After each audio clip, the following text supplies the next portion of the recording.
Bonne journée, mesdames et messieurs. Une fait plaisir au nom des hommes d'affaires du Plein Évangile chapitre de Québec, en ce 14 octobre 2017, de présenter M.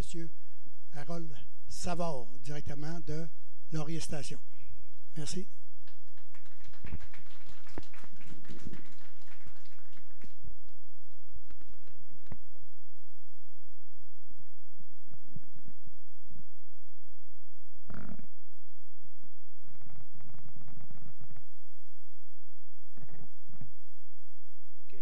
Ça va aller comme ça.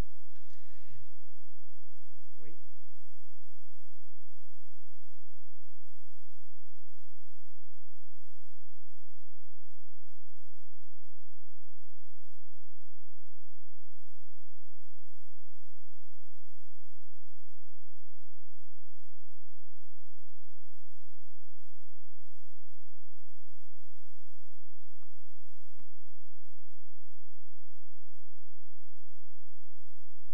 On est bien, là? Ah, OK, parfait. Bon, c'est bon. Regarde, je vais le tenir. Alors, bon matin. C'est un plaisir d'être avec vous.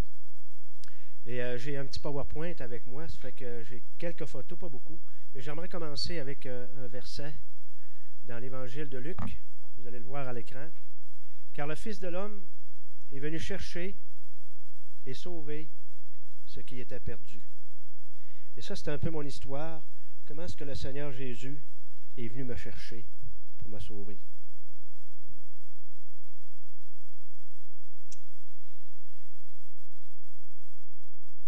« 15 mars 1980, en allant chercher une amie avec ma copine, la tempête faisait rage, une grosse tempête. Puis en revenant, on était presque arrivé où ce qu'on voulait aller, retour à la maison. J'ai rentré dans un camion, une déneigeuse, une gratte, et c'était l'accident total. La voiture était complètement scrap.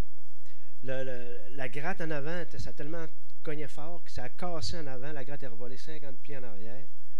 Et moi, j'étais complètement... j'ai pas perdu connaissance. On n'était pas attachés dans ce temps-là, mais on se tenait assez fort après le volant comme ça. Fait que la voiture était tellement grande que j'ai tenu le volant puis j'ai tout absorbé le coup avec mon bras.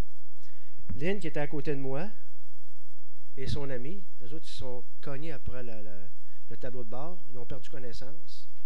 Et moi, c'est incroyable comment c'est rapide. Tu roules, tu vois rien, puis instantanément, c'est bang. Quand tu te relèves les yeux, tout est cassé. La neige qui rentre par la fenêtre, la boucane qui monte. Puis moi, je suis plus capable d'ouvrir ma porte. Ça fait que je sors par la vitre. Puis là, je suis dans la rue. Puis là, je suis tellement perplexe. Je ne comprends pas ce qui m'arrive. Puis les premières pensées que j'ai, je pense à Dieu. Puis je dis, Seigneur, qu'est-ce qui se passe? Pourquoi tu permets ça dans ma vie? Tu ne m'as pas protégé. Puis je suis vraiment bouleversé. Et, mais cet accident-là, ça a été un tournant dans ma vie. Et ça a permis au Fils de Dieu, le Fils de l'homme, de venir chercher Harold Savard et de me sauver. Je m'appelle Harold Savard. E-R-R-O-L, OK? C'est important de l'appeler parce qu'il y a beaucoup de gens qui ne peuvent pas l'écrire.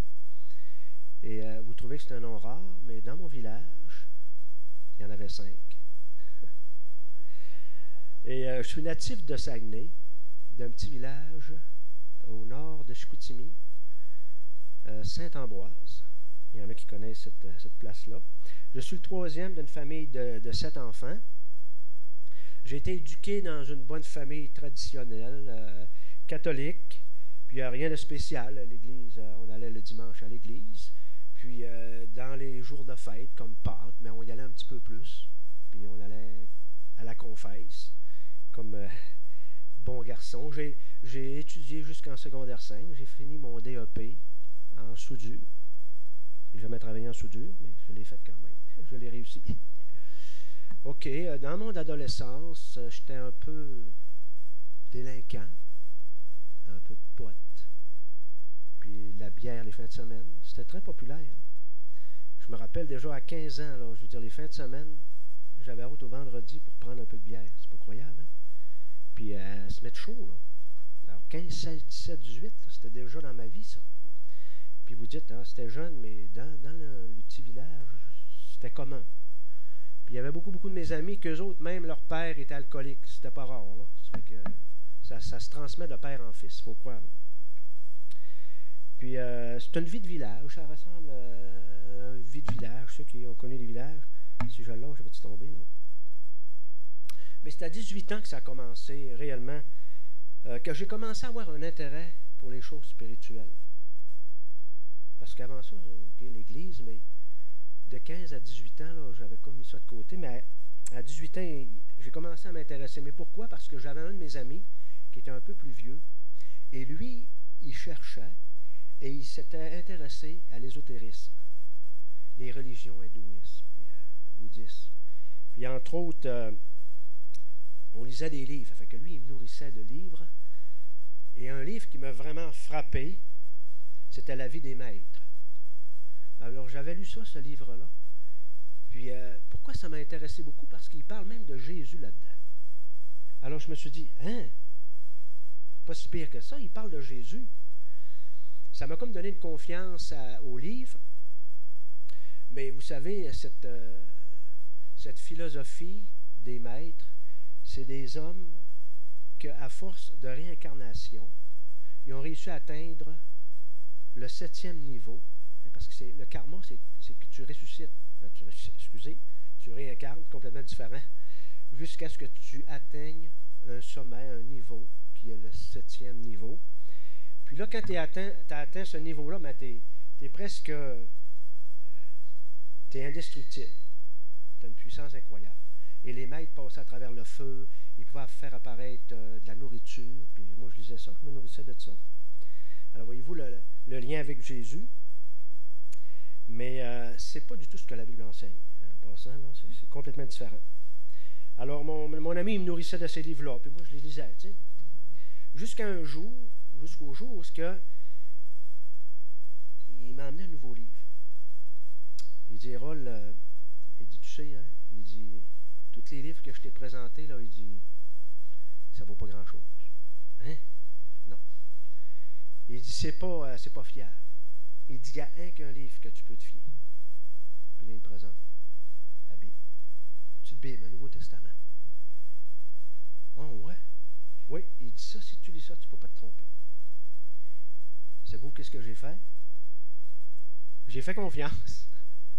Ben, c'était une confiance aveugle, vous dites, mais mon ami il avait une grosse influence sur moi. Ça fait que j'ai commencé à lire la Bible. Et, mais ça m'a vraiment frappé quand j'ai commencé à lire le Nouveau Testament. C'était différent des livres que je lisais. Ça avait comme une puissance. Puis j'avais vraiment une confiance que ce livre-là était la vérité et que je ne pouvais pas me tromper. C'est drôle parce que je l'ai pris vraiment comme la parole de Dieu. Là, j'avais entre 18 et 19. Puis c'était ça dans mon cœur. J'aimerais ça vous montrer un verset qui dit un peu la même chose. C'est l'apôtre Paul qui écrit à des chrétiens qui vivaient à Thessalonique. Puis il dit, quand il leur avait présenté l'Évangile, il leur avait parlé de Dieu et de Jésus, savez-vous qu'est-ce qu'ils ont fait, les Thessaloniques? Il dit, c'est pourquoi nous rendons continuellement grâce à Dieu de ce qu'en recevant la parole de Dieu, que nous avons fait entendre, vous l'avez reçue non comme la parole des hommes, mais ainsi qu'elle est véritablement comme la parole de Dieu qui agit en vous. Et moi, dans mon cœur, c'était comme ça. Ça, j'avais confiance que Jésus était la vérité et il ne pouvait pas me tromper. Peut-être c'est à cause de mon arrière-plan catholique, mais quand même. Ça, c'était dans mon cœur. Et en lisant le Nouveau Testament, ça a eu un impact dans ma vie, déjà à 18 ans. Et mon comportement a commencé à changer. J'avais comme le goût de plaire à Dieu. Et même en rapport avec le pot, puis la boisson, puis les débordements, j'ai arrêté. j'avais comme moins le goût de ces choses-là. Puis même avec Lynn, qui était ma copine dans ce temps-là, on a comme été ensemble. On a comme progressé ensemble avec la Bible. Puis elle aussi, elle a comme arrêté, parce qu'elle était avec moi. Si elle était avec moi, hein, les mauvaises compagnies qu'auront les bonnes mœurs. Elle faisait les mêmes choses que moi. Et même, on couchait ensemble. Puis on a arrêté. On était comme... On sentait que devant Dieu, on devait arrêter ces choses-là. Et ça a vraiment affecté notre comportement. Et aussi, qu'est-ce qu'on a fait? C'est qu'on a fait un retour aux sources, à nos sources, à l'Église catholique. Parce qu'on s'est dit, mais là, on veut connaître plus de Jésus. On voudrait être enseigné, on voudrait avoir d'autres chrétiens qui nous aident. Alors, on a fait un retour assez, je dirais, impliqué. On a commencé à s'impliquer à Saint-Ambroise, il y avait une église avec les curés. Et à la lecture à l'église, vous savez, ils font lire les personnes à l'église. Il y avait des petites réunions de prière, on allait aux réunions de prière.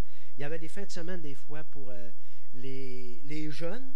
Jeunes, à 18 ans, tu es jeune encore, oui. Jeune adulte peut-être. Mais voyez-vous, pour être plus fort dans la foi, puis c'est ça qu'on a fait. On s'est vraiment impliqué. Mais on n'avait pas beaucoup, et pour dire pratiquement jamais, de discussion concernant la Bible, avec Bible ouverte, ou quoi que ce soit. On avait beaucoup de messes, répétitions, prières répétées. C'est tout ce qu'on connaissait. Mais moi, je continuais à lire la Bible, personnellement. Je lisais la Bible, j'aimais ça, puis ça me faisait du bien, puis je croyais à ce qu'elle me disait. Quand je voyais la Bible, quand je lisais quelque chose, puis on m'avait dit, tu sais, la Bible, c'est la parole de Dieu, c'est littéral.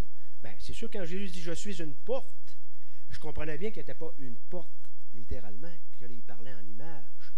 Mais la Bible parle des vérités, des événements futurs, entre autres, qui sont vrais. Et principalement, moi, ce qui m'avait frappé, c'est que quand Jésus parle dans Matthieu 24 de la fin du monde, les disciples lui ont posé la question, quand est-ce que ça va arriver, Seigneur? Et quand seront les signes de ton avènement? Moi, je le croyais littéralement, et c'est vrai. Jésus n'a pas parlé en image. Il leur a donné des exemples. Même si on peut avoir des différences sur exactement les événements qui vont arriver, mais c'était clair pour moi que la fin, il y en avait une. Puis j'y croyais. Puis je croyais aussi l'Apocalypse. L'Apocalypse, je crois qu'il y avait même beaucoup de personnes qui ne sont pas croyantes qui sont quand même intéressées par l'Apocalypse. Mais il y a une fameuse fin de semaine qui a commencé à être un point tournant. C'est une fin de semaine, fin février 1980. Et il y avait une fin de semaine avec un missionnaire à Québec. Lui, il venait de la Chine, un missionnaire catholique. Et moi, j'étais à Québec dans ce temps-là parce que je travaillais dans ce coin-là. J'ai dit à Aline, on pourrait aller cette fin de semaine-là? Elle a dit oui. Fait que Lynn était venue. Puis on avait passé la fin de semaine et le missionnaire, c'était quand même jovial, intéressant. Puis on avait du temps ensemble. Puis lui,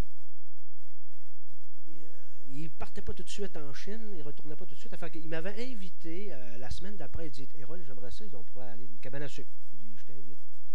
Puis on aura du bon temps. J'ai dit, OK. Fait que Lynn était retourné à Saint-Ambroise. Et quand j'étais embarqué avec, j'avais des questions à y poser. Tu sais, ça me trottait. Puis je voulais savoir qu'est-ce qu'il en pensait. Entre autres, je lui avais demandé, lui, qu'est-ce qu'il en pensait de la fin du monde? Parce que moi, ça vous intéresse pas de savoir qu'est-ce qu'il va avoir dans l'avenir? Puis il m'avait fait une réponse qui m'a bouleversé. Il m'a dit, Hérol, tu sais, il dit dans la Bible, il faut que tu fasses attention. Il ne faut pas que tu crois tout ce que tu lis, là. Il dit, la fin du monde, c'est pas littéral, ça, c'est imagé. Puis il dit, les hommes sont tellement intelligents et capables qu'ils vont trouver des moyens pour toujours arranger les choses. Il dit, t'as pas besoin de t'inquiéter de ça. Ah, ça fait que là, moi, j'ai pas trop parlé, tu sais, mais ça m'a laissé vraiment avec un questionnement. Et je me disais, cet homme-là qui représente un peu la spiritualité devrait me donner confiance à la Bible, à la parole de Dieu, mais il m'enlève cette confiance-là.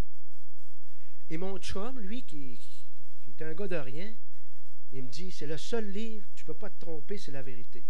Fait que là, c'est resté un peu flou dans ma tête, mais même si j'ai continué à lire la Bible par après, tu sais, c'est vraiment cette phrase-là qui m'a dérangé. J'ai continué à lire la Bible quand même, mais c'était quelque chose qui me trottait dans la tête. Et dans ce temps-là, je vous ai dit, je travaillais à Québec. J'étais concierge de nuit à la place Sainte-Foy. Je travaillais 6 jours semaine. J'avais une journée de congé. Et il y avait quelque chose que... Je crois que j'ai une autre photo, Lynn, je pense.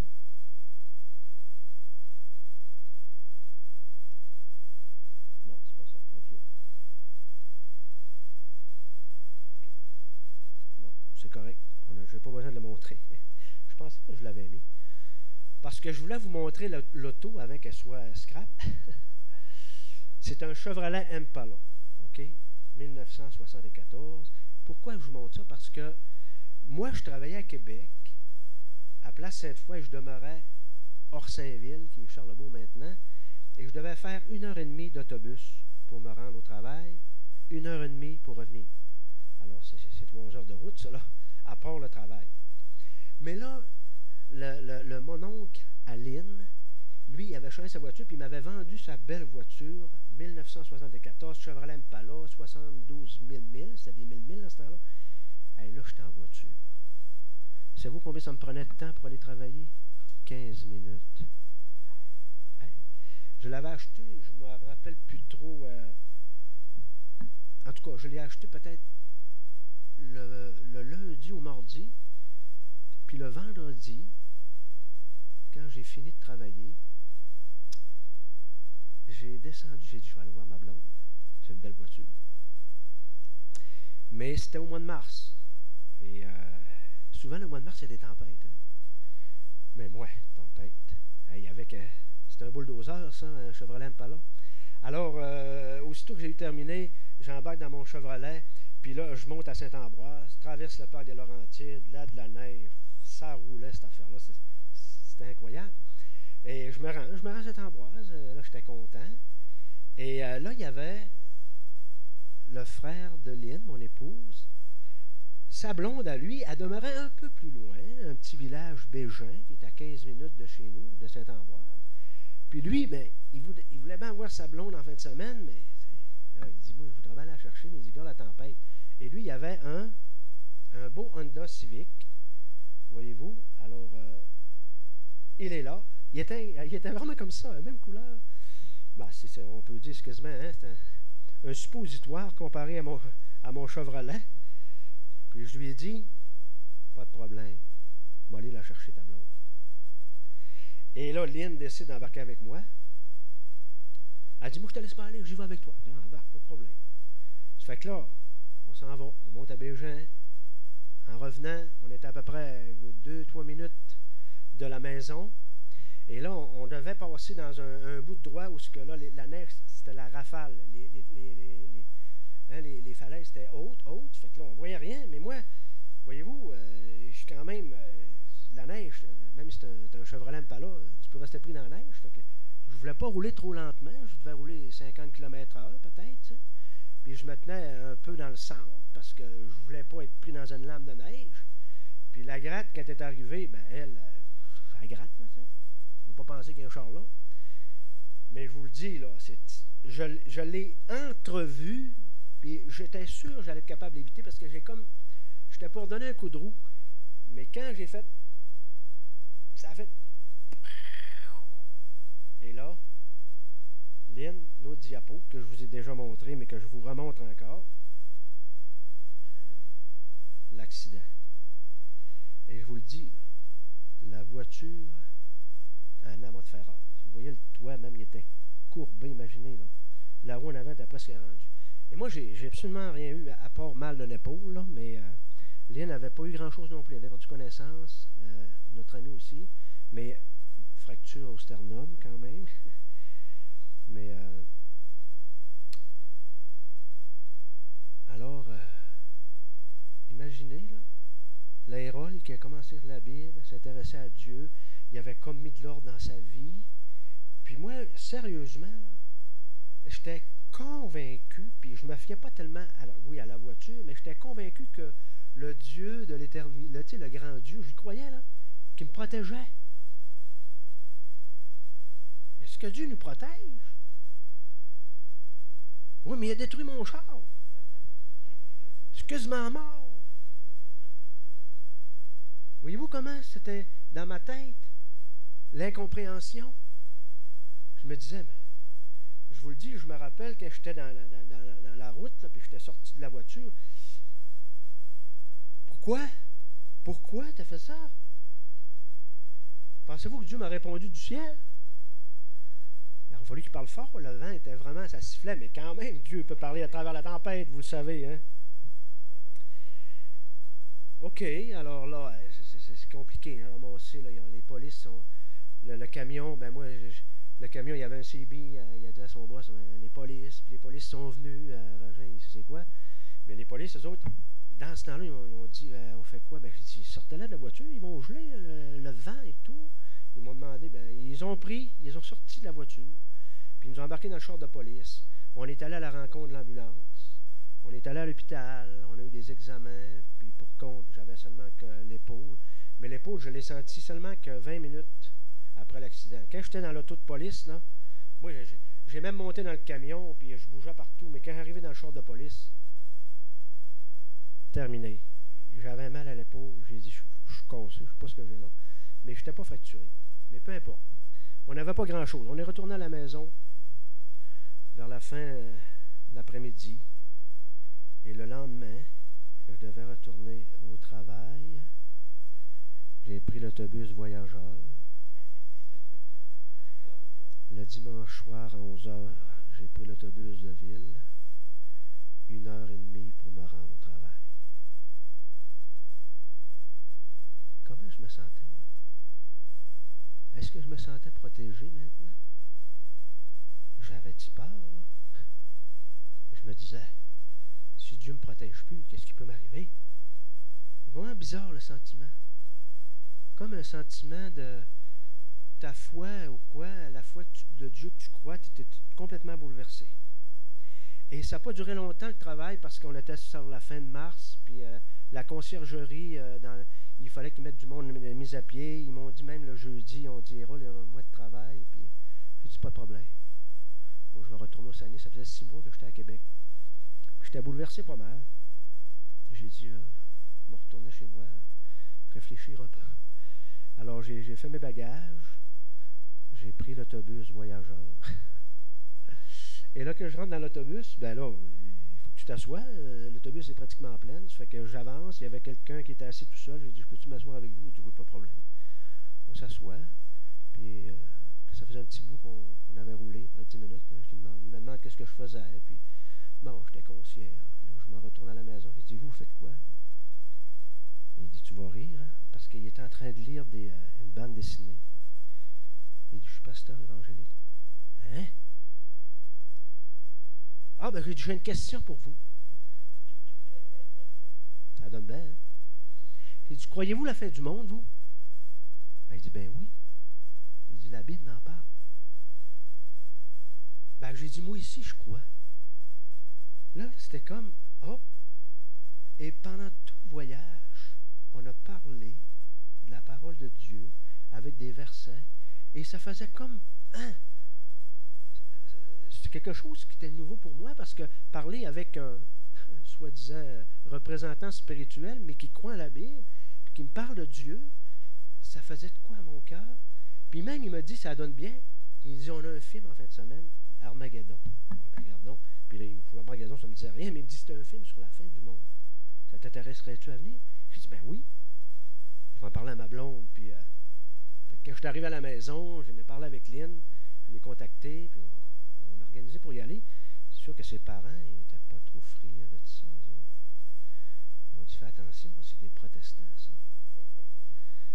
Ah non, non, non, je dis, il n'y a pas de problème, il est gentil, il me parle de Dieu, du Seigneur. En tout cas, toujours est-il qu'il y avait quand même une réticence. Mais suite à ça, on est allé à ce film-là, et ça m'avait vraiment parlé. Et on a fait de nouvelles rencontres avec des jeunes qui croyaient à la parole de Dieu et qui fréquentaient une petite église évangélique. Ils nous ont invités à y aller. Et vous savez, quand je suis arrivé là, c'était pas une grosse église. Je voyais les gens. Puis là, j'entendais la parole de Dieu. Et là, je me disais, ben oui, mais c'est ça la vérité. C'est ce qu'on lit dans la parole de Dieu. C'est ce qu'on croit. Moi, en tout cas, moi, c'est ce que je crois. Puis là, ça commençait à bouillir dans mon cœur. Je me disais, hey Seigneur, c'est vraiment ça, la vérité. Et j'ai vu que la Bible, c'était l'autorité. Il n'y avait pas de hiérarchie. Et que ceux qui avaient la parole de Dieu, bien, ils y croyaient, tout simplement. Puis ils l'enseignaient. Puis un peu comme les chrétiens au début qui enseignaient la parole de Dieu, ben c'était un peu comme ça. Et à travers eux, j'ai découvert le message de l'Évangile. Là, c'est bizarre, tu dis le message de l'Évangile. Tu ne connaissais pas l'Évangile? Pas vraiment. On ne m'a jamais présenté clairement qu'est-ce que ça voulait dire d'avoir le salut, d'avoir l'assurance de la vie éternelle et d'être sauvé. Et pourquoi Jésus? Je savais que Jésus était venu, il était mort sur la croix pour mes péchés. Mais si vous m'aviez dit, t'es-tu sauvé? Ben, je ne sais pas. C'était pas clair. Mais eux autres, ils me présentaient l'Évangile clairement. Puis on m'a présenté que la justice de Dieu, pourquoi Jésus-Christ devait mourir? Et vous savez, la justice de Dieu, c'est important. Moi, en tant que pécheur, qu'est-ce que je devais mériter dans un sens? J'avais offensé, j'avais brisé la loi de Dieu, je méritais la justice de Dieu. Mais Dieu, il n'a pas le choix à cause de sa justice, mais il m'aimait. Il voulait m'amener dans son ciel. Alors comment est-ce qu'il a trouvé une façon de m'amener au ciel si sa justice me dit, ben, Hérol, il est un pécheur? Et voyez-vous, c'est là que j'ai compris que Jésus est devenu le substitut. Un substitut, c'est un remplaçant. C'est quelqu'un qui prend la place d'un autre. Et Jésus n'était pas mort pour ses péchés, mais il était mort pour les péchés de quelqu'un d'autre. Hérol Savard. J'ai dit, oui Seigneur, c'est ça que je crois. Et à partir de ce moment-là, qu'est-ce qui s'est passé? Mais le Seigneur m'a donné sa vie, la vie éternelle. Et vous savez, l'Évangile, souvent on dit, c'est de donner notre vie à Jésus. Ce qui n'est pas entièrement faux, mais donner ta vie à Jésus, qu'est-ce que Jésus peut en faire? Absolument rien. Parce que nos vies de péché, le Seigneur ne peut rien faire avec. Mais qu'est-ce que le Seigneur a fait? C'est qu'il est venu donner sa vie, et sa vie parfaite. Et le péché, on peut l'appeler comme on voudrait, on veut bien vouloir, mais le péché est une puissance. Ce n'est pas seulement qu'un mot, c'est une puissance qui est en nous.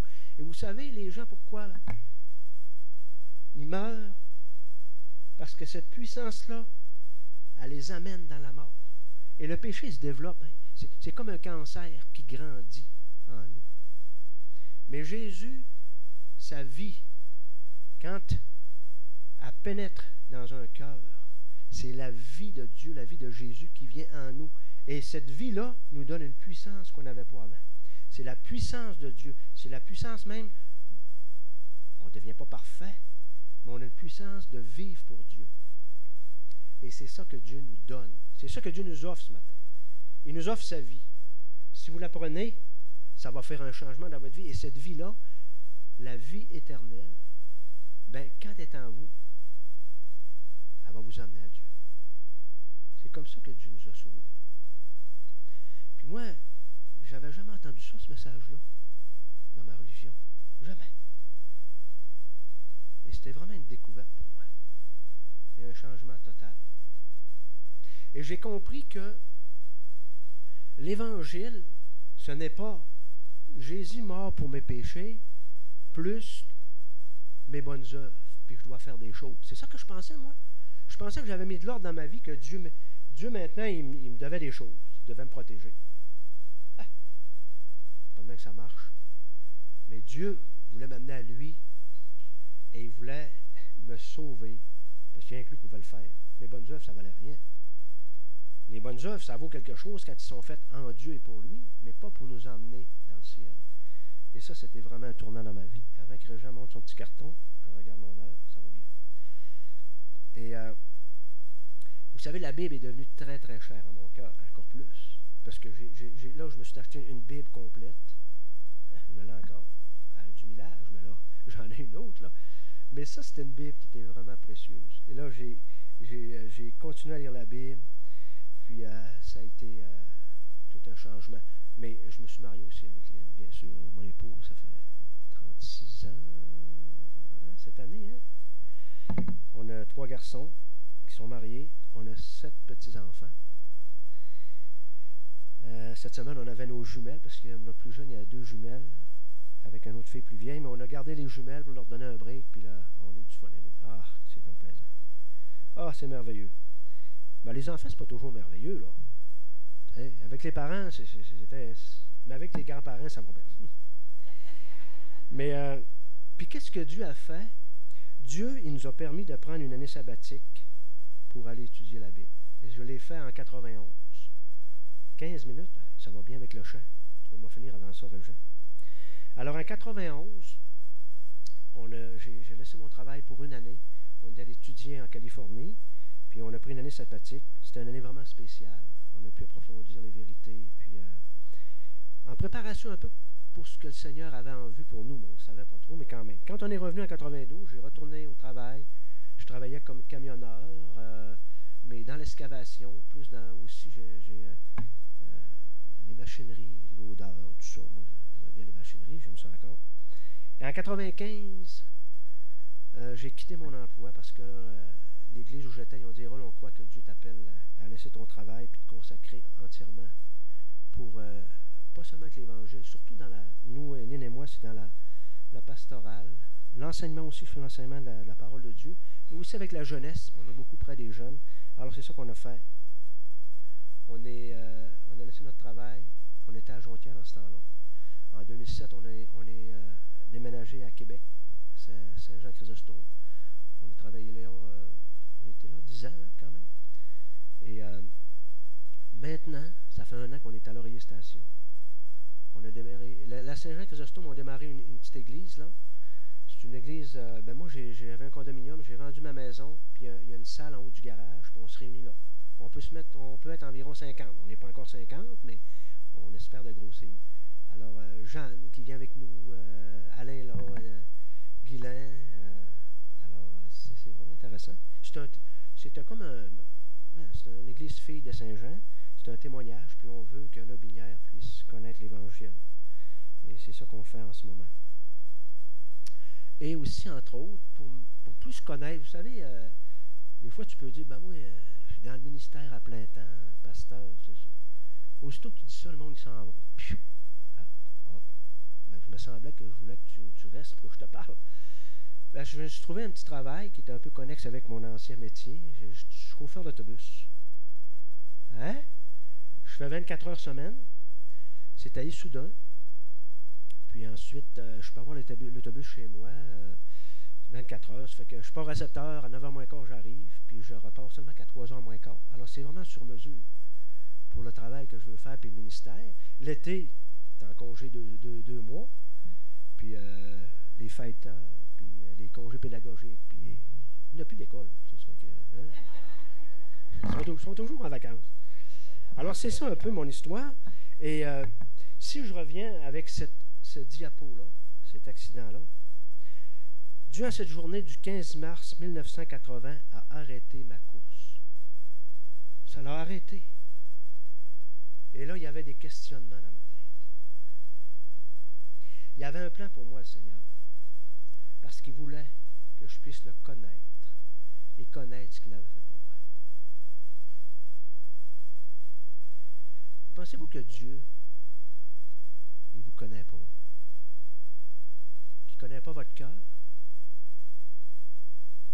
Il connaît tous les détails de vos vies. Si vous êtes ici ce matin, ce n'est pas un hasard. C'est un hasard Dieu. Parce que Dieu a quelque chose pour vous. Et c'est peut-être pas la première fois que vous venez, mais spécialement aujourd'hui, il vous interpelle. Que vas-tu faire? Est-ce que tu vas venir? Est-ce que tu vas recevoir cette vie-là que je te donne? Est-ce que tu veux accepter Jésus? Pas accepter Jésus comme dire « Ah, c'est mon sauveur », mais accepter la vie de Jésus qui peut venir transformer vos vies. Et sans la vie de Jésus, il n'y a pas d'éternité. Parce que Jésus a dit « Je suis le chemin, la vérité et la vie. Nul ne vient au Père que par moi. » Et c'était ce matin. C'est aujourd'hui le jour du salut. Et j'espère, dans mon cœur, et ceux qui organisent des déjeuners, c'est du travail organiser des déjeuners comme ça. Ils ne font pas ça pour le fun. Oui, mais quand même, ils ont du plaisir. Ils ne font pas ça pour l'argent. Ils font ça parce que Dieu leur met à cœur d'aller chercher et sauver ceux qui sont perdus. Vous direz, perdus? Oui. Sans la vie de Dieu, on ne pourra pas être dans sa présence. Est-ce que vous êtes prêts ce matin à venir à lui? C'est sérieux. J'aimerais faire un dernier chant avec mon épouse. C'est un chant un chant d'appel. Tel que je suis, je viens à toi. Comme je suis. Peut-être que je me sens pourri, mais c'est comme ça que Dieu peut nous prendre. Puis il peut faire un beau vase avec ça.